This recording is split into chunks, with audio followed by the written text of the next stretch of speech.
Well, we're on our final hour for today, И вот мы уже на последнем нашем часу сегодня, and we'll go till 3 o'clock. и будем учиться до 3 часов. The last hour, we were looking at the origin of the nations. И на прошлом часу мы поговорили о происхождении народов, наций. Now, these are the first generation after the 3 sons of Noah, И вот это первое поколение 3 сыновей Ноя. or the direct sons of Japheth. Ну, или прямые потомки Иафета. The green are Ham, and the red would be Shem's direct descendants. Значит, синие, это, бирюзовые это Иафета, зеленые Хама и красные Сим. Внуки Ноя. And others are listed, descendants after them in the table. И другие все other listed. И помимо них упомянуты еще и другие сыновья в этой таблице. But these are the major ones that we need to consider. Но это те, самые ключевые личности, которых нам нужно принимать во внимание. Now, Katya asked about races. Катя спросила насчет рас. The idea of races is more of a secular, unbelieving view. Идея рас, в общем-то, более свойственна для светского мировоззрения неверующих людей. More related to the idea of evolution.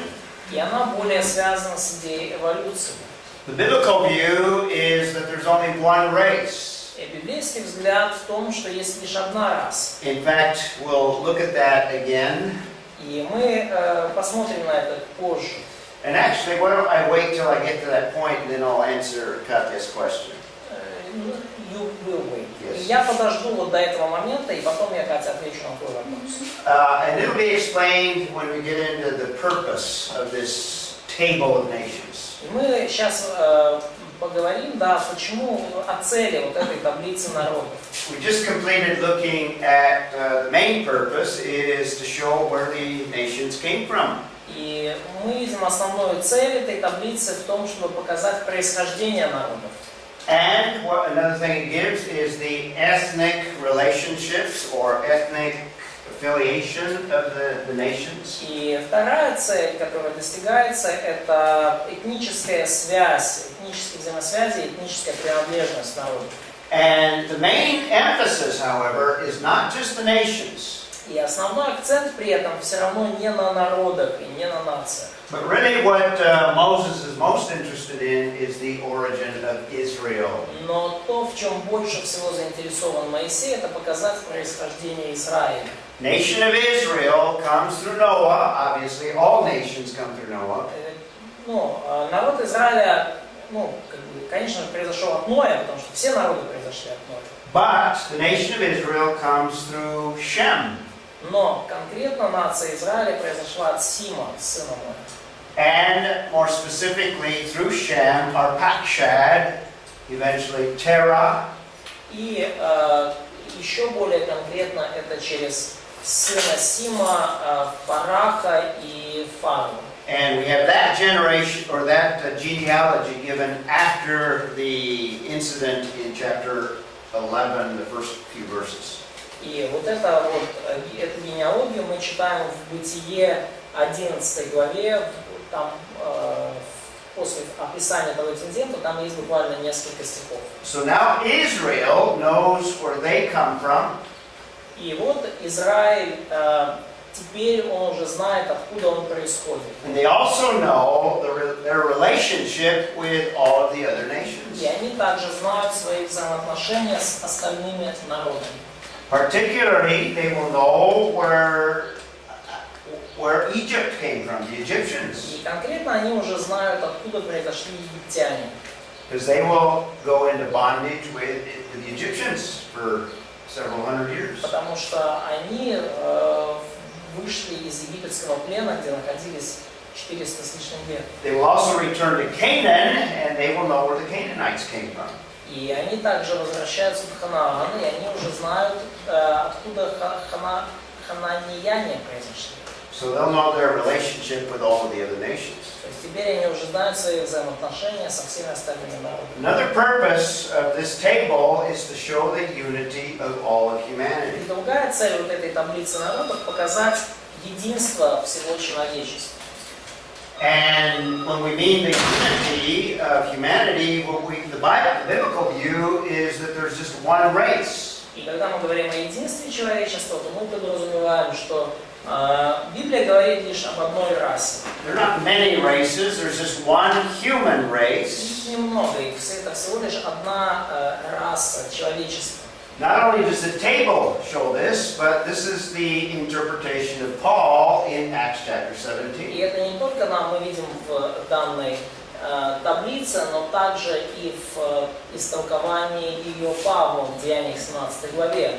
От одной крови произвел весь род, он произвел весь род человеческий для обитания по всему лицу земли, назначив предопределенные времена и пределы их обитания. So what Paul is basically saying in this passage И что Павел говорит, по сути, в этом отрывке? is there's one race, there's just one people. Что есть одна раса, один народ. All come from one man, every nation of mankind. Все произошли от одной крови, от одного человека. And then God has determined their geographical locations and their times. И Бог предопределил для них времена и пределы их обитания. So we have the unity of humanity, И unity у of нас nations. есть таким образом единство народов. Now, what happens over time, Но что случилось со временем? from the one race, the one human race, От одной расы человеческой, as people isolated themselves from one another, по мере того, как люди себя изолировали друг от друга, certain genetic characteristics became prominent amongst those different groups. определенные генетические характеристики стали более заметными в определенных группах людей. But they're not really different races, they are different ethnic groups with different characteristics. Это не разные расы, по сути, это разные этнические группы с разными характеристиками. For example, you have the characteristics that are displayed by the Oriental peoples. Например, есть характеристики, которые явно видны в азиатах, в восточных людях. And by the way, my sister-in-law, the wife of my brother, Ну, кстати, моя жена моего брата, is Japanese. She was born and raised in Japan. она японка, она родилась и выросла в Японии. My brother met her when they were in college at the University of New Mexico. И мой брат ее встретил, когда они были там, учились вместе в колледже в университете Нью-Мексико. But the Orientals display certain characteristics. Ну и восточные люди, у них, очевидно, есть некоторые другие качества и характеристики. But they're one race in that they can intermarry and reproduce just like Но any other group. поскольку мы все, как человечество, одна раса, то вполне возможно жениться друг на друге и вступать в браки друг с другом и рожать детей и так далее. So they have a daughter that is normal, a normal U.S. child, kid. И у них дочка, которая, как обычный американский ребенок. And as you know, the Africans have certain characteristics that became dominant, the black skin. И вы знаете, что у африканцев тоже есть, афроамериканцев есть, африканцев есть определенные также характеристики, цвет кожи, который стал со временем доминирующим. But from the Bible, what we would say is Adam would have within his genetic makeup all of the characteristics of all the peoples. Но что бы мы сказали из Библии, что Адам уже в своем генотипе, в его генотипе уже заключались характеристики всех наций, всех народов. Because there's a unity of humanity. И поскольку мы видим вот это единство человечества.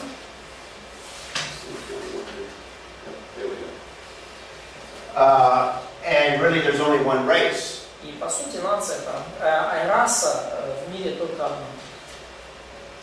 I think the battery's dead on that one.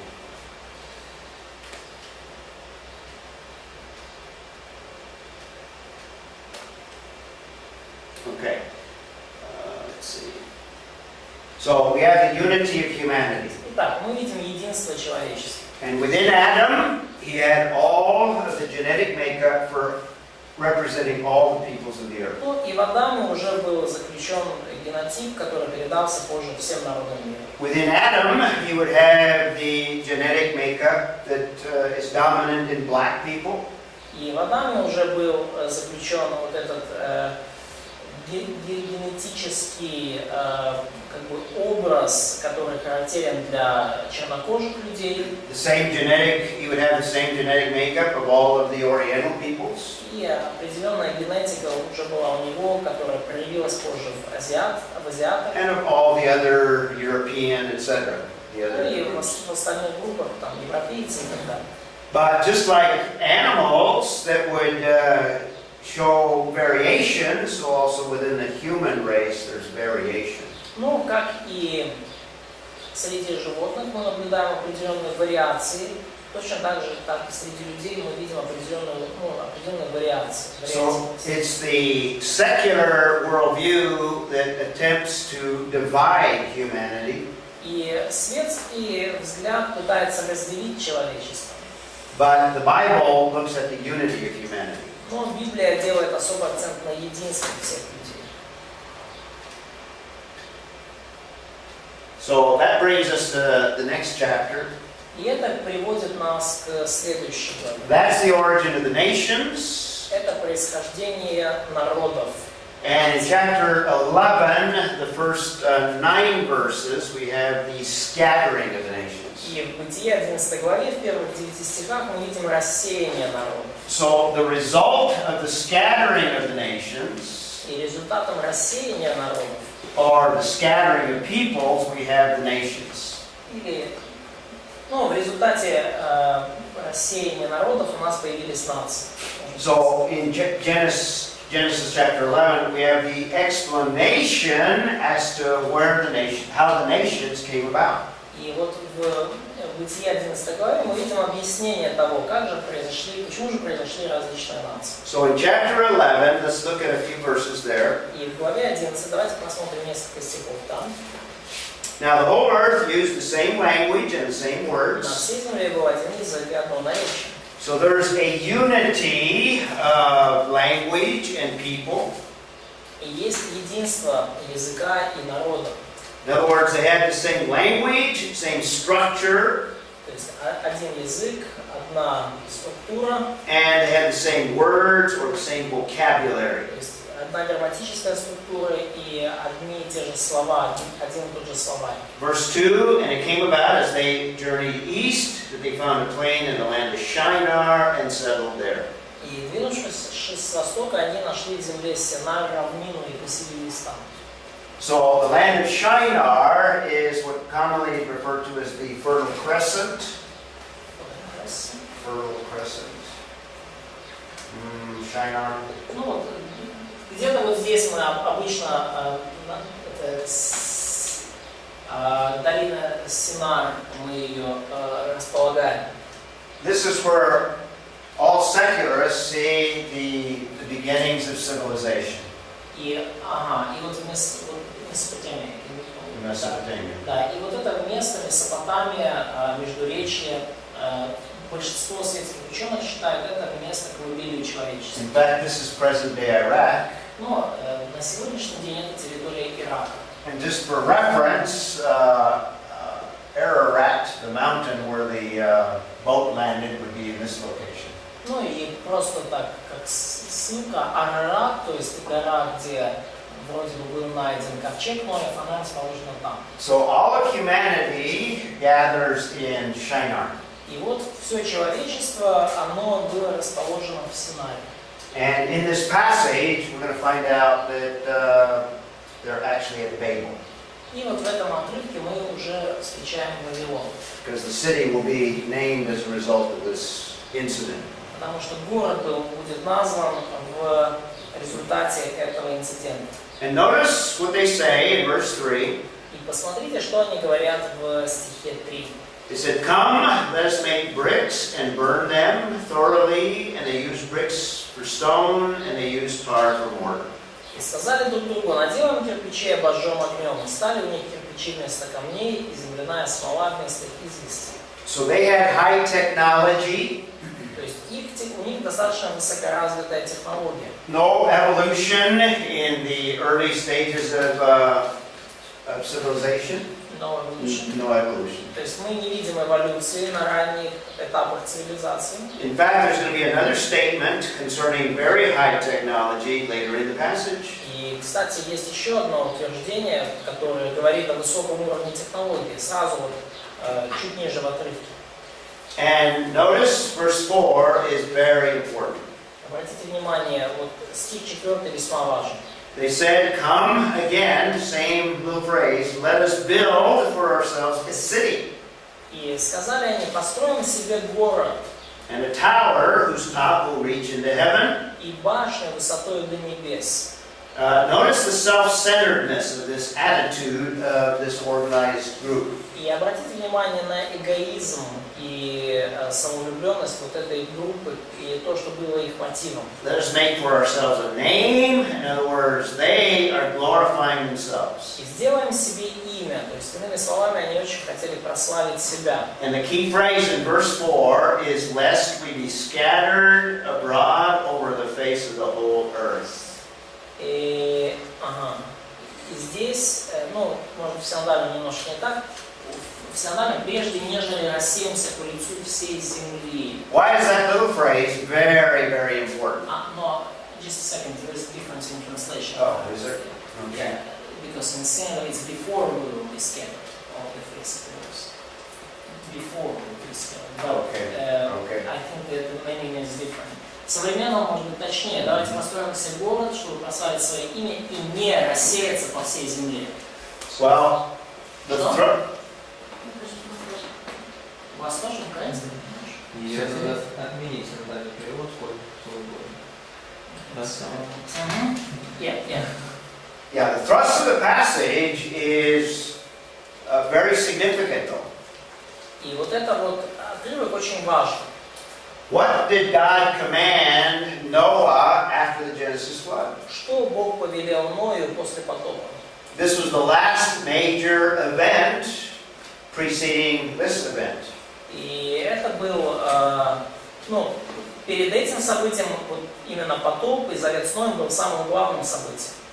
И что Бог повелел Ною? What was the command given to Noah? To multiply and to spread over the earth. Okay, to multiply and fill the earth.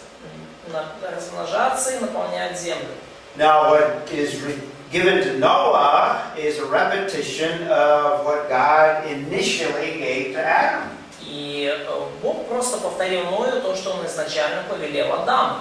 This was the mandate, the creation mandate that God gave to Adam. Это был мандат сотворения, то повеление, которое было передано при сотворении еще Адаму. Creation mandate didn't change. Повеление при сотворении не поменялось, мандат сотворения не изменился. God still intended that all of humanity would fill the entire earth. Бог по-прежнему намерением Бога остается, чтобы человечество населяло всю землю. And in verse 4, their mentality is to do the very opposite of what God commanded. И в стихе 4 мы видим, что их менталитет совершенно противоречит тому, что повелел Бог. Instead of scattering, doing God's will, and glorifying God, Вместо того, чтобы рассеяться по земле, исполняя Божью волю и прославляя Бога, their desire is to unite and remain together and make a name for themselves. их желание объединиться, оставаться вместе и сделать себе имя. And they're conscious of what God said because they deliberately are going against what God said. И In verse 4. в 4 стихе мы видим, что они прекрасно знают, что сказал Бог, потому что они сознательно бунтуют, восстают против Божьей воли. And notice what else is implied in verse 4. И обратите внимание, что еще подразумевается в стихе 4. A desire to reach God on their terms. In other words, the way that they desire, not the way God has desired. Это желание достичь Бога на своих условиях, желание ну, достичь Бога тем способом, как они желают это сделать, а не только тем, каким Бог желает. So what we have at Babel is man organizing in rebellion against what God has clearly revealed. И что мы видим в Бытие 11, то, что люди организуют восстание против того, что повелел и открыл Бог. Therefore, God is going to intervene to bring judgment. Таким образом, Богу приходится вмешаться, чтобы принести суд. Because God is ultimately going to fulfill His plan and His desire for humanity. Бог ведь на самом деле в любом случае исполнит свой план и свое намерение по поводу человечества. Part of that plan includes nations spread all over the earth. И частью этого плана является распространение наций по всей земле. Their desire is to remain one people in one place, А их желание остаться одним народом в одном месте, with one language. с одним языком. So God is going to change the language so that they're forced to scatter. И Бог, Он решает изменить языки, и таким образом они вынуждены будут рассеяться. So in verse 5, we have the Lord came down to see the city and the tower which the sons of men had built. И мы видим в 5 стихе, как Господь сошел посмотреть город и башню, которые строили сыны человеческие. Now, the language there is presented in a form that man can identify with. И язык здесь в такой форме, что люди могут, скажем так, понять, о чем речь. Does man have to come down to be able to see what's going on earth? То есть нужно ли, does man? Does God have to come down? Ну да, то есть вопрос в том, что нужно ли Богу сходить, чтобы посмотреть город и башню, вообще, что происходит на земле? No. Нет. No. Why? Зачем? Почему? Ну, так знает. He's omniscient. But he's omniscient, but also he's omnipresent. Да, но также он все знает, и он везде находится, он вездесущий. So he doesn't need to learn anything because he's omniscient. Ему надо ничего нового узнавать, поскольку он всезнающий. And he doesn't have to come down because he exists everywhere. И ему не надо никуда сходить, потому что он и так везде существует. So the language is put in the form that identifies with mankind. Ну и поэтому язык использован такой, который понятен людям. It's a picture of the biblical concept of condescension. Condescension. Это образ, вот этой библейской концепции, схождения Бога. The idea of God stooping down low, like man is very low. Идея Бога, который, скажем так, немножко снисходит, чтобы посмотреть, что же там творят эти маленькие людишки. We describe this language as an anthropomorphism. In other words, picturing God. И мы используем, называем этот язык, такой прием, как антропоморфизм, то есть когда Бог изображается. Picturing God as if He were a man or had the qualities of mankind. Бог изображается так, будто он человек или обладает какими-то качествами человека. The idea of God stooping down to be able to see. То есть вот эта идея Бога, который сходит вниз, чтобы посмотреть, что же там происходит. But notice also in verse 5, the language is similar to what we have in Genesis 1. Но посмотрите, пожалуйста, в 5 стихе язык примерно такой же, какой мы видели в Genesis 1, в Бытие 1. Well, actually, verse 2. В стихе in 11 verse 2. 6, I mean. 11:6, I'm sorry. И смотрите, вот в Бытие 11.6 мы видим тот же язык, как в Бытие 1. Notice in 6 and 7, particularly 7, he says, "Come, let us go down." И обратите внимание, вот в 6 и особенно в 7 стихе Бог говорит, что сойдем уже и смешаем язык их. Verse 6 is part of the conversation, and then 7 makes it clear that there's conversation with someone. Да, то есть мы видим, что 6 стих это часть беседы, и в 7 стихе мы видим, что это действительно беседа кого-то с кем-то. You remember in Genesis 1, where do we have language very similar? Помните, где в Бытие 1 главе мы видели очень похожий язык? Verse 26. In verse 26, when it says, "Let us make man in our image." Стих 26. Сотворим же человека по образу нашему и подобию нашему. Now it says, "Let us go down," and there confuse their language. Ну, а здесь сказано, что сойдем же и смешаем там язык. So we have probably the idea that sets the stage for the doctrine of the Trinity. Ну и мы видим здесь идею, которая уже, скажем так, освобождает сцену для доктрины о Троице. So God acknowledges that they are one people going against what He has commanded. И потому Бог здесь видит, что люди идут против того, что Он повелел. And in verse 6, this is only the beginning of rebellion and sin that they have determined in their hearts. И мы видим, что вот то, что они делают, это лишь начало того бунта и того греха, который они замыслили в своих сердцах. So now the possibilities are endless, so nothing which they purpose to do will be impossible. Verse 6, the last part there. И вот сказано в 6 стихе, что теперь их возможности, so nothing they can do is possible. Impossible. In other words, they can do pretty much anything that they Да, set то есть, their но идея в том, что возможности их стали очень безграничными, и они могут сделать практически все, что захотят. Which is a little phrase that indicates that they had very high technology. Ну и здесь вот эта маленькая фраза показывает, что, скорее всего, они обладают очень высокими технологиями. Great capability. То есть их возможности очень серьезные. So God intervenes in judgment to effect what He intended in terms of the peoples and nations. И таким образом Бог решает произвести свой суд, чтобы вмешаться и произвести свой суд над народами и нациями. So in verse 8 we have the scattering В of the стихе people 8 мы видим рассеяние over all the face of the earth. по всей земле. And then in verse 9, so their building project is interrupted.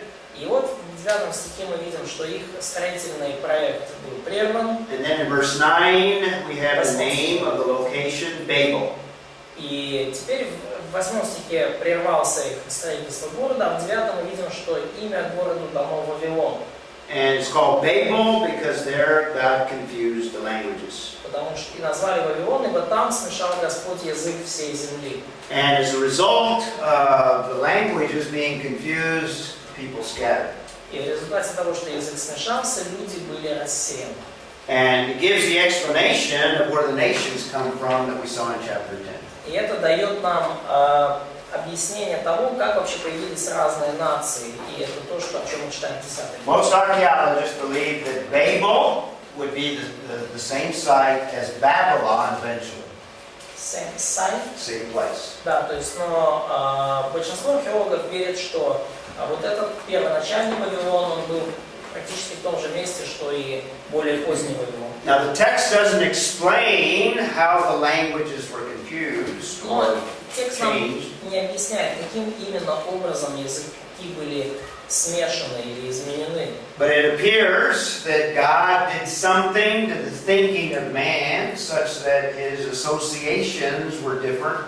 Но кажется, что Бог что-то сделал в мышлении людей, таким образом их ассоциации стали отличаться. So at the tower, God did something in the thinking first. И поэтому вот в этом событии при Вавилонской башне Бог что-то вначале сделал в мышлении людей. And somehow affected also the way that they communicated these ideas. И также как-то он повлиял на способ, которым они выражали свои идеи. This is an artist's reconstruction of what the tower may have looked like. Ну, это такая художественная реконструкция того, как могла бы выглядеть эта башня. Зиггурат. Pardon me? Зиггурат. Ziggurat, yes. Very good. And archaeology has discovered the basis for such a temple. И археологи, кстати, нашли фундамент, основания для такого рода башни. Maybe not the tower itself, but at least similar ones that Ну, existed может быть, after. не сама башня, но, по крайней мере, здание очень похоже на нее. So we've seen the corrupting effects of sin leading up to the Tower of Babel. И вот мы видим, как тлетворное влияние греха, оно привело к постройке этой башни. And we have the origin of the different languages. И мы видим также происхождение разных языков. It appears that God created within man the ability to speak a language. Кажется, что Бог вложил в человека способность в принципе говорить на языке. And now he has broken up that ability to communicate with one another. И теперь он эту способность разрушил, да, способность общаться друг с другом. Now, if you think about the effects of not being able to communicate, И когда вы думаете о последствиях вот этой невозможности общаться друг с другом, what God is actually doing is He's disrupting their technology. то вы понимаете, что то, что Бог сделал, то Он, по сути, Он разрушил их технологию, обескровил их технологию. He's disrupting their ability to unite to accomplish the things that they desire. Он уничтожил их способность объединяться вместе и добиваться вместе каких-то целей. And because they can't communicate with one another, they have to gather with those that they have the common language with. И поскольку они уже не могут общаться друг с другом, то им приходится объединяться с теми, с кем у них одинаковые. And God used that to separate the peoples. И Бог использовал это для того, чтобы разделить людей. So we have the origin of the different languages. И вот у нас есть таким образом происхождение разных языков. And the essence of the scattering И сущность вот этого рассеяния is because of the rebellion of man, once again. в том, что оно произошло по причине человеческого бунта, опять же. And it's a judgment of God. И это Божий суд. And it is also a very important pivotal event in the dealings of God and man. И это также одно из очень важных и стержневых событий в взаимоотношениях Бога с людьми. Before Babel, it seems that men could approach God directly. До Вавилона казалось, что люди могут напрямую достичь Бога. And if men desired to have a relationship, that men could come to God individually. И если человек хотел строить отношения с Богом, то он мог приблизиться к Нему лично. But God is going to change the way He's going to bless mankind. Но Бог с того момента изменил путь, то, каким образом Он благословляет человечество. After Babel, what God is going to do is He's going to raise up one individual. После Вавилона что Бог делает? Он поднимает одного конкретного человека. It's through that one individual that we'll see the next major event, Abraham. И через этого основного человека, мы поговорим о нем, говоря о следующем событии, это Авраам. And it's through Abraham now that all the peoples will be blessed. И теперь уже через Авраама все народы будут благословлены. So Babel kind of changes the way that God is going to deal with peoples. И Вавилон поменял тот способ, через который Бог строил отношения с людьми. And what we have at Babel is the beginning of the world system. И то, что мы видели в Вавилоне, стало началом светской, мировой системы. The world system is mankind organizing against God. Светская система, по сути, это то, что люди организуют против Бога, против Бога. We still have a world system today where in general cultures organize against God. И мы видим мировую систему и сегодня, когда мы видим целые культуры, организованные против Бога. But God is going to raise up a people and separate them out. Но Бог намерен избрать для себя людей и отделить их. And He's going to bless the other nations through that people. И Он решил благословить все остальные народы через вот эту группу, через этот народ избранный. А вот что второе именно, Как по-английски, может, скажи, что это? Я не понимаю, почему. Что за стержень? Стержневое событие. Pivotal, сейчас я посмотрю. Ну, центральное, всего и кардинальное. So, can you later understand why this event is pivotal or... Okay. God is now going to work through one individual. Бог сейчас, после этого, после Вавилона, Бог уже будет работать через одного конкретного человека. Not through all the nations. Не через все народы. Through one man that he's going to create his own nation. Через одного человека он создаст свой собственный народ.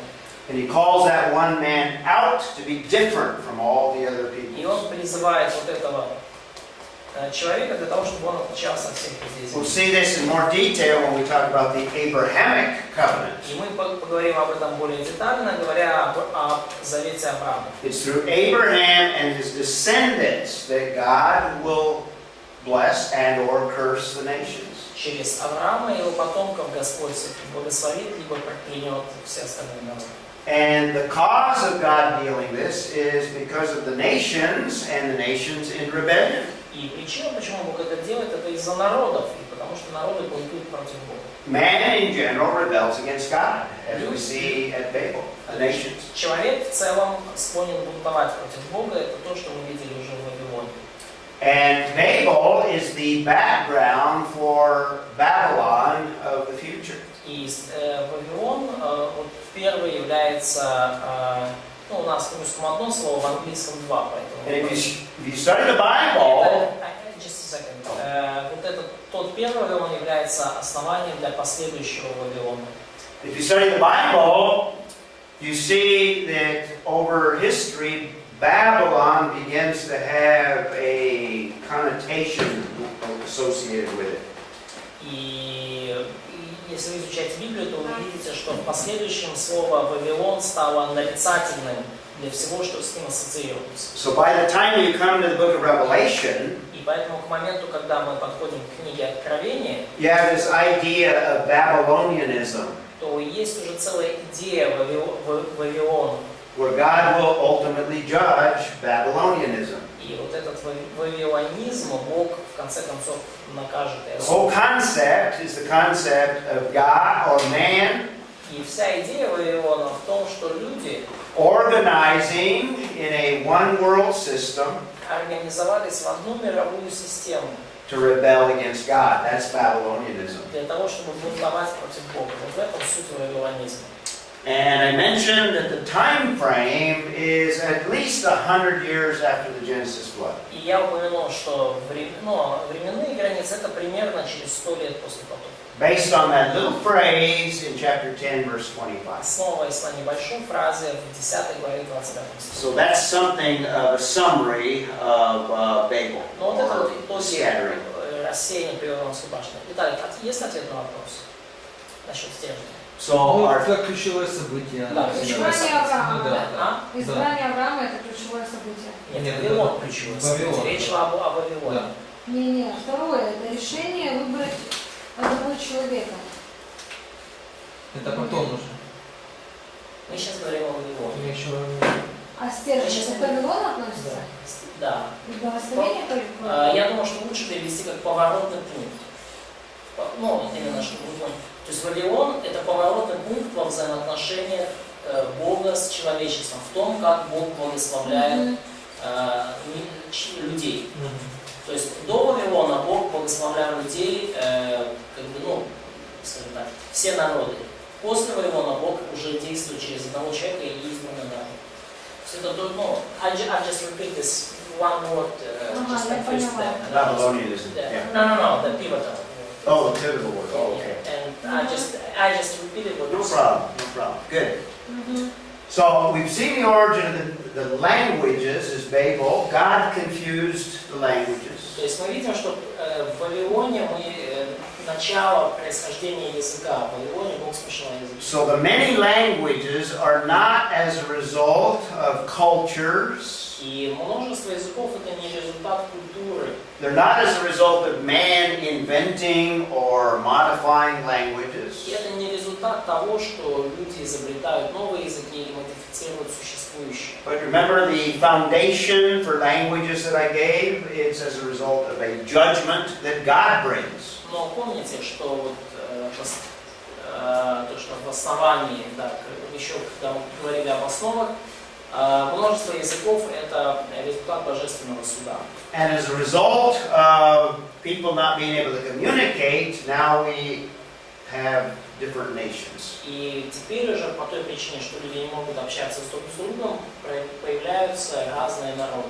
So, looking at it biblically and fitting it into a biblical chronology, И глядя на это библейский и пытаясь вписать это в библейскую хронологию, everything has to come after the Genesis flood. All civilization has to come after the Genesis flood. все цивилизации произошли после потопа. And if we believe in this conservative chronology, И если мы верим в вот эту консервативную хронологию, we have to fit all of the origin of the nations and civilizations after the Genesis flood. то нам нужно поместить всю историю нации, цивилизации в период после потопа. So we have the flood, and sometime after the flood, at least 100 years, Итак, у нас есть потоп, и какое-то время после потопа, минимум 100 лет, we have Babel, и у нас есть Вавилонская башня, рассеяние. and shortly after the flood, we would have an ice age. И, кстати, вскоре после потопа мы видим ледниковый период. Now, I didn't mention this when we were talking about the flood, but the conditions of the flood would in fact produce an ice age. И я не говорил об этом, когда мы говорили о потопе, но вообще говоря, условия потопа, из-за условий, сложившихся после потопа, произошел ледниковый период. There's a book by a creationist. His name is Michael Ord, O-A-R-D. Есть книга, написанная креационистом, Майкл Орд, его фамилия, вот так она He's звучит. a climatologist, Он климатолог. and he has a book that describes how the Genesis flood would have produced an ice И age. он написал книгу о том, как потоп породил, по сути, ледниковый период.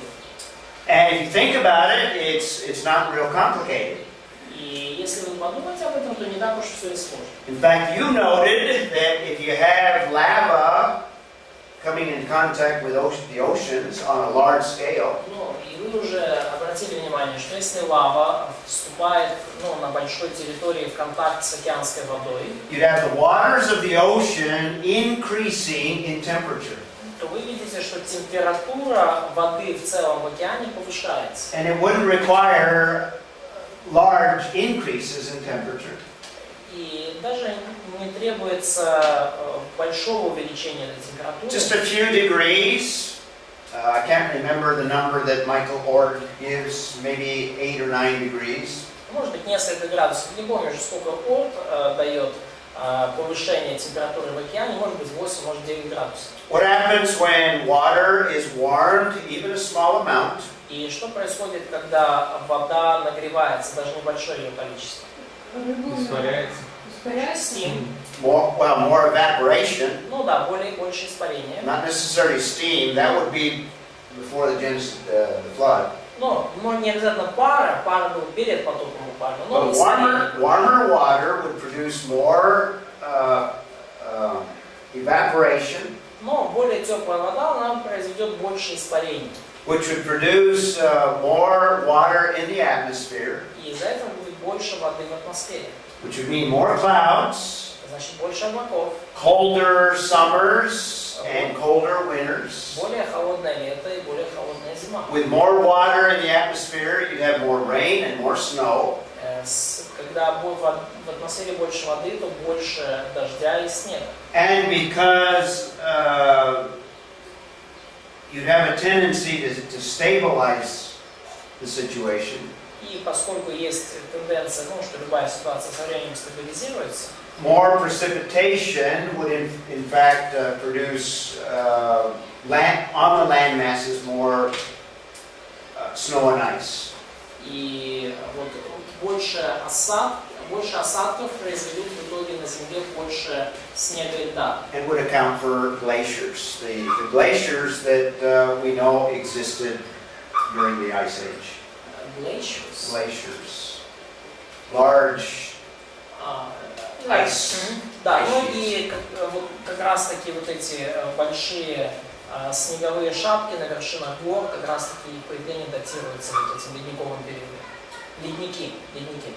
In fact, if you study the book of Job carefully, Job talks a lot about snow and ice and cold conditions. И когда вы, кстати, если вы внимательно изучаете книгу Иова, то он как раз много говорит о таких условиях, когда много снега, льда и холода. It's believed that Job wrote, possibly lived at least, if not wrote the book, in patriarchal time.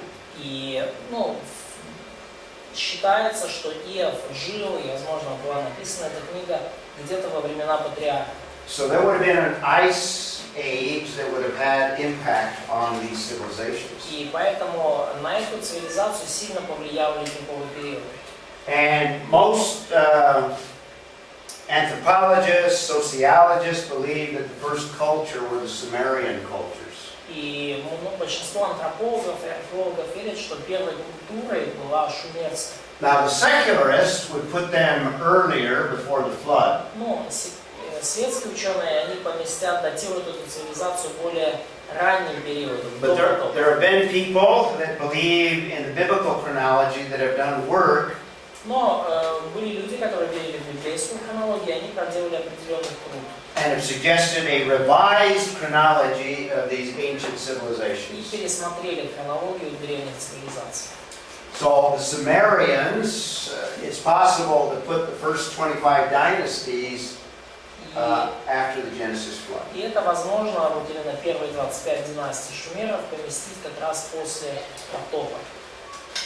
Now these are pyramids that exist in Egypt today. Вот эта пирамида, которая в Египте существует по сей день.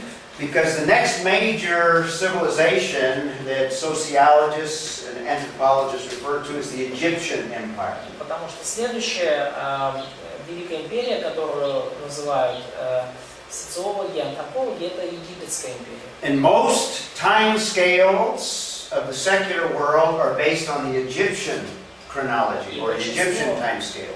Временных, скажем так, отметок и временных измерений, которые делают древние историки, основаны на египетских временных, на египетской хронологии. And the secularists have traditionally had individual pharaohs kind of succeeding one another in three main periods. И светские ученые обычно разделяют вот всех этих императоров, которые преодолевали один другого, на три основные категории. And this would make a very long chronology. И это создавало достаточно длинную хронологию. That would put the beginning of the Egyptian Empire dating before the chronology that I gave for the Genesis flood. И из-за такой датировки получается общий, то есть начало египетской династии было еще до той хронологии, которую я вам дал. But some conservatives have taken a closer look at the Egyptian chronology. Но некоторые ученые консервативные, они более внимательно рассмотрели And египетскую хронологию.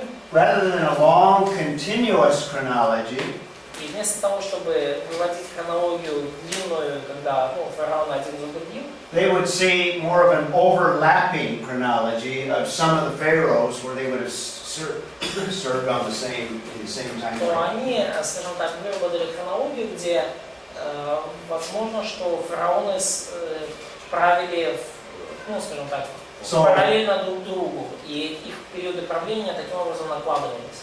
So it would reduce the overall chronology that all ancient history is based on.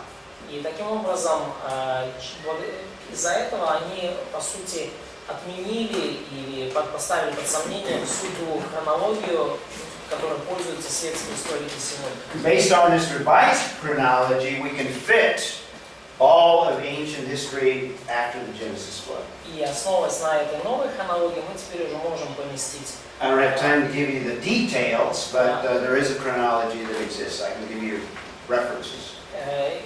Мы можем поместить египетскую хронологию в рамках, после потопа. И я сейчас уже детали не могу вам привести, но если интересно, могу дать вам ссылку. Do you have a question, Katya? Я хотела переуточнить.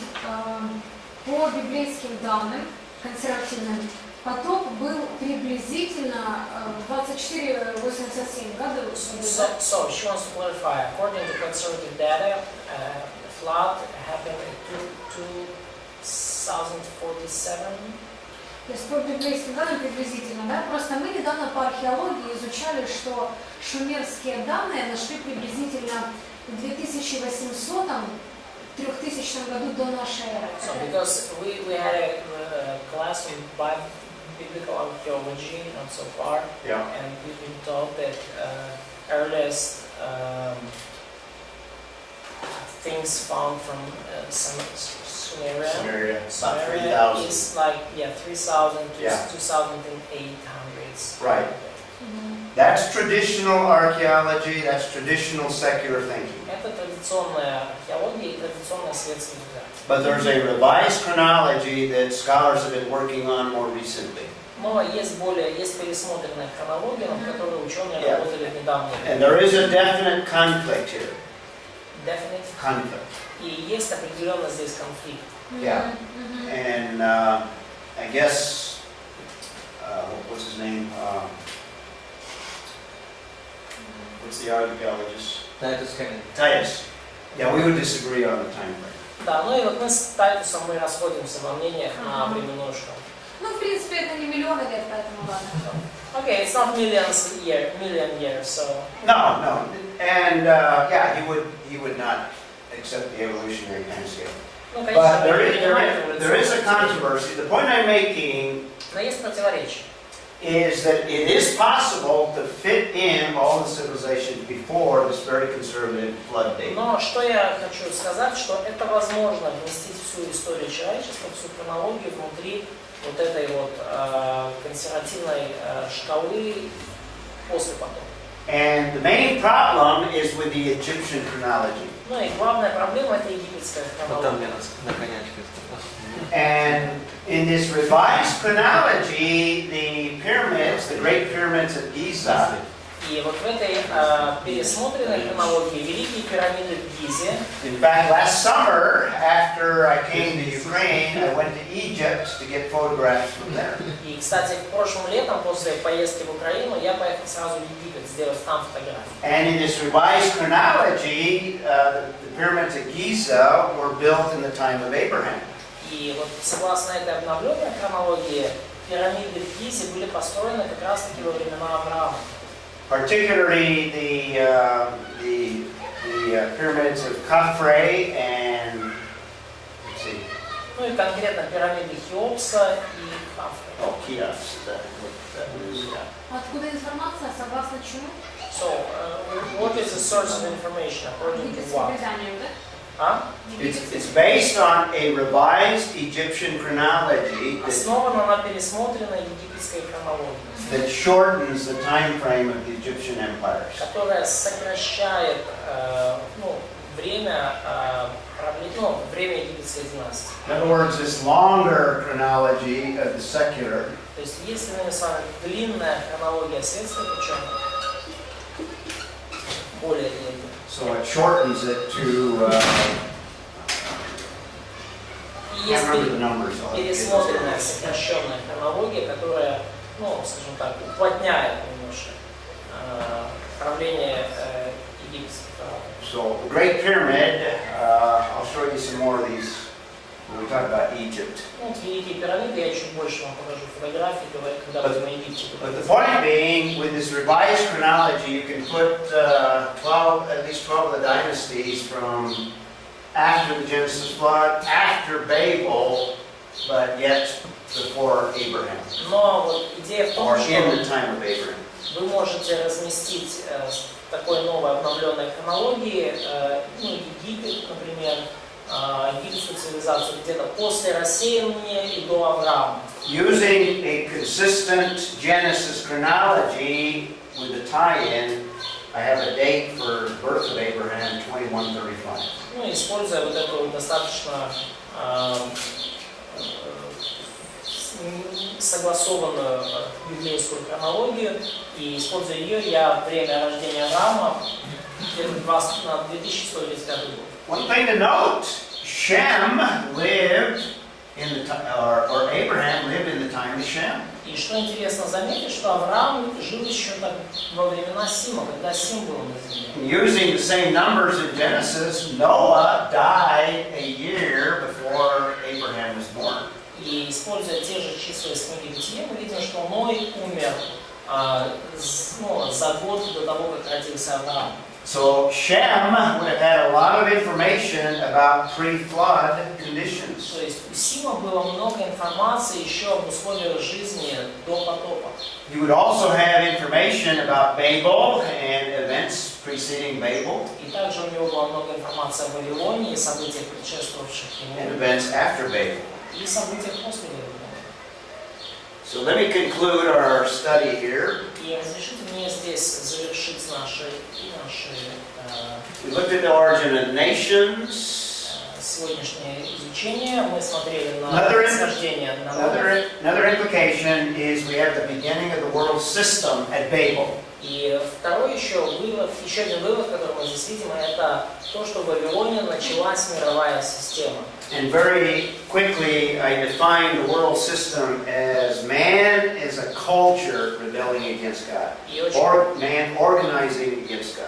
Кратко я определяю мировую мирскую систему как люди, организованные против Бога, либо люди, формирующие культуру, которая противится Богу. The Bible calls that Babylonianism, И Библия называет это вавилонизмом, particularly in the book of Revelation. особенно в книге Откровения мы это видим. But Babylon, amongst the Israelites, carried connotations after they were in captivity.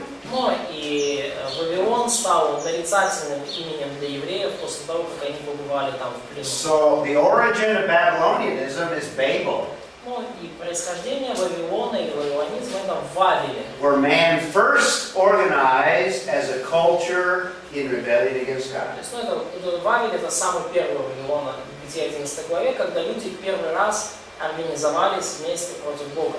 Babylonianism also has the idea of a one world system. In other words, an organized one world system. Ну и Вавилоне или вавилонизм подразумевает одну мировую систему, And that's the essence of Babylonianism, a one world system. организованные в единую мировую систему. Это сущность Вавилоне.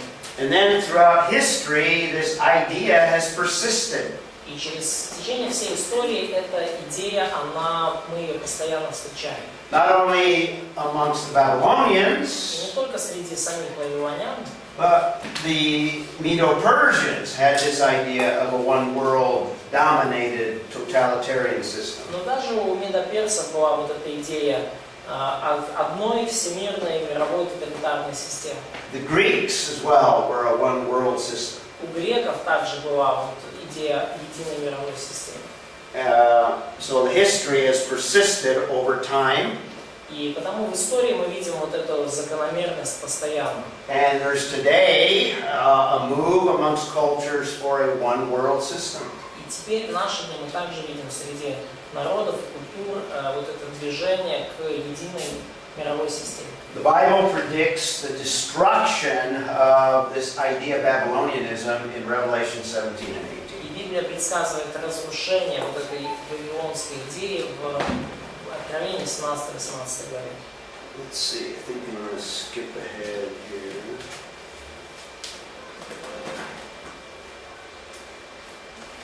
Yeah, we'll conclude with this slide here. Завершим этим слайдом.